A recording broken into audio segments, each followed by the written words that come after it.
नमस्कार, भक्ति टॉप 20 में आपका स्वागत है और मैं हूं आपके साथ अनमोल कुमार। आइए जानते हैं धर्म और आध्यात्म जगत से जुड़ी 20 बड़ी गतिविधियां।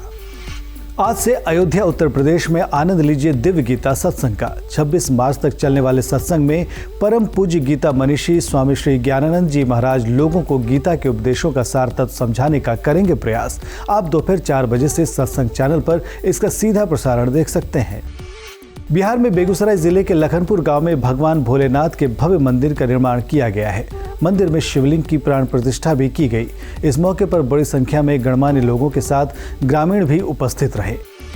2 अप्रैल से राजसमंद राजस्थान में आरंभ होगी श्री राम कथा। 10 अप्रैल तक चलने वाली कथा में पूज्य संत श्री मुरलीधर जी महाराज लोगों को प्रभु श्री राम के बताए आदर्शों पर चलने की देंगे प्रेरणा। आप सुबह 9:30 बजे से संस्कार पर इसका सीधा प्रसारण देख सकते हैं।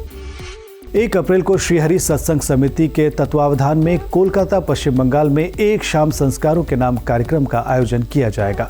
जीवन प्रबंधन गुरु पंडित विजय शंकर मेहता जी के पावन सानिध्य में होने वाले इस कार्यक्रम का आप शाम 7 बजे से विशेष प्रसारण संस्कार USA पर देख सकते हैं। मिर्जापुर में विश्व प्रसिद्ध माता विंध्यवासिनी के धाम में चैत्र नवरात्रि मेला 1 अप्रैल की मध्य रात्रि से प्रारंभ होकर 10 अप्रैल तक चलेगा। चैत्र नवरात्रि मेले में प्रतिदिन लाखों की तादाद में आने वाले भक्तों की सुविधाओं की सारी तैयारियां पूरी की जा चुकी हैं। उत्तर प्रदेश के हाथरस में स्थित राधा कृष्ण मंदिर को पर्यटन केंद्र के रूप में विकसित किया जाएगा। क्षेत्र के लोगों की मांग को देखते हुए अब प्रशासन की ओर से इसका विकास कराने की योजना बनाई जा रही है। हिमाचल प्रदेश के हमीरपुर में स्थित बाबा बालकनाथ दियोट सिद्ध में सालाना मेले की शुरुआत हो चुकी है। यह मेला अगले 3 महीने तक चलेगा। मेले के दौरान बड़ी संख्या में श्रद्धालु यहां दर्शन करने के लिए आते हैं। मेरठ के करीब स्थित हस्तिनापुर के पांडव टीले पर चल रही खुदाई में पुरातत्व विभाग को पुराने मंदिर के स्तंभ का एक अवशेष मिला है। स्तंभ की ऊंचाई करीब 3 फीट है। ऐसा माना जा रहा है कि यह स्तंभ 10वीं से 11वीं शताब्दी के बीच का हो सकता है। उत्तराखंड में 4 धामों के अलावा एक 5वां धाम भी है, जिसकी जानकारी बहुत कम लोगों को है। अल्मोड़ा जिले में स्थित डोल आश्रम को 5वां धाम कहा जाता है। डोल आश्रम के अंदर एक संस्कृत विद्यालय भी है, जहां सैकड़ों छात्रों को निःशुल्क शिक्षा दी जाती है। मध्य प्रदेश के राजगढ़ में मां बिजासन मंदिर का पुनर्निर्माण किया जाएगा। मंदिर का निर्माण जन सहयोग से होगा। इसके लिए धन संग्रह कार्यक्रम अभियान चलाया जाएगा।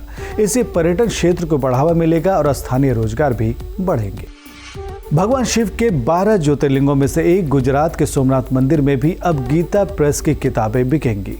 सोमनाथ मंदिर प्रबंधन द्वारा गीता प्रेस को परिसर में ही स्थान उपलब्ध कराया गया है।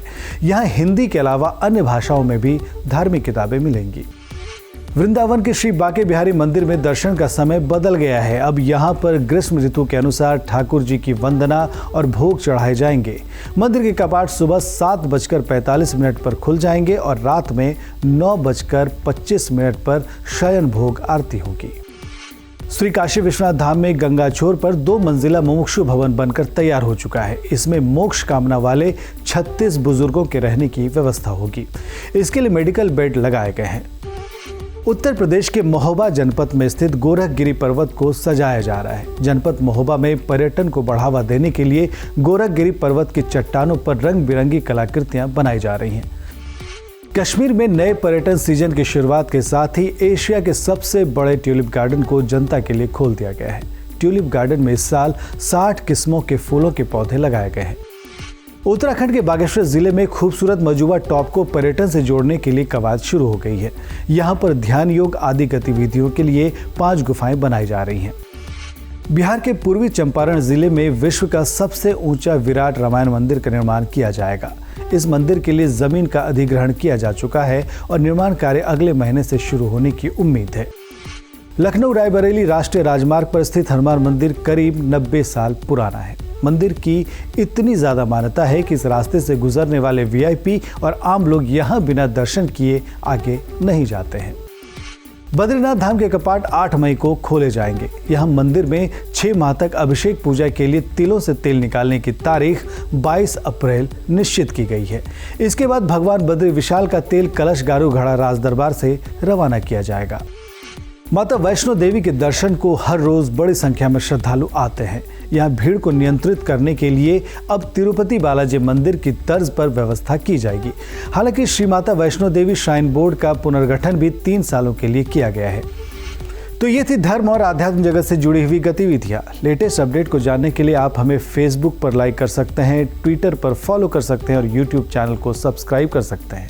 अगर आपके आसपास कोई धार्मिक गतिविधि या कार्यक्रम हो रहा है तो इसकी जानकारी आप हमें info@sanskargroup.in पर दे सकते हैं। उन खबरों को हम दिखाएंगे भक्ति टॉप 20 में। फिलहाल इतना ही। नमस्कार।